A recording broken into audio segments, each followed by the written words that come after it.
Well, now at 5:30, it's not just shootings on the rise in Philadelphia, so are carjackings. There have been 91 carjackings so far this year. Compare that to just 24 at the same time last year.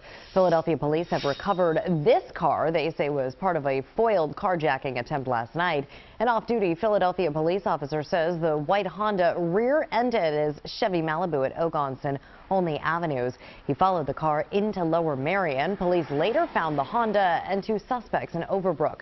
Police Commissioner Daniel Outlaw spoke this afternoon about the carjacking surge in Philadelphia. Philadelphia has seen an increase in the number of carjackings taking place. Unfortunately, this trend is not unique to Philadelphia.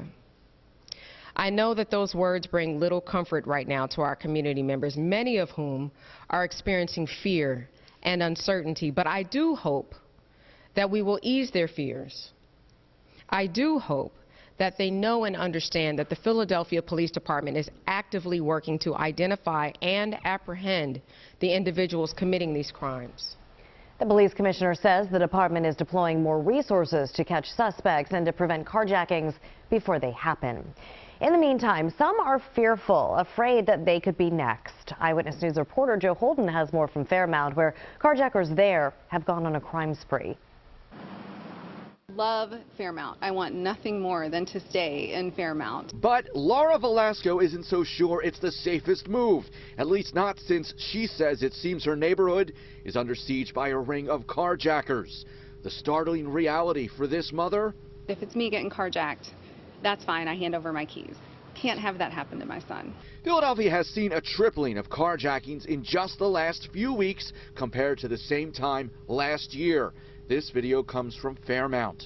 If you look at the video, you can see that there are two people and they're just kind of waiting, and they very calmly walk up to the car and they, take it from the neighbor. Departure from the norm. Neighbors say what really caught them off guard recently, these carjackings were no longer happening in the middle of the night.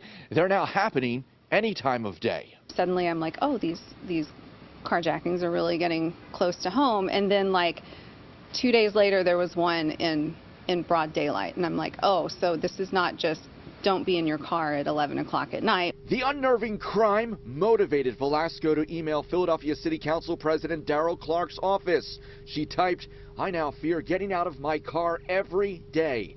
A staff member responded, noting their concerns and that police would be alerted. Velasco also messaged me. Essentially, they said that they're taking some action, but they can't really tell us what the action is because it has to, I guess, stay hidden because it's a police strategy. Police kind of strategy, yeah. For now, Velasco says she and her husband keep their heads on a swivel. But her real fear... You get to your car door and either you're getting in or you're getting out, and someone comes and more than likely they will have a gun and they will point it at you, which is my concern with my son. I don't want a gun pointed at him. In Fairmount, Joe Holden, CBS 3 Eyewitness News.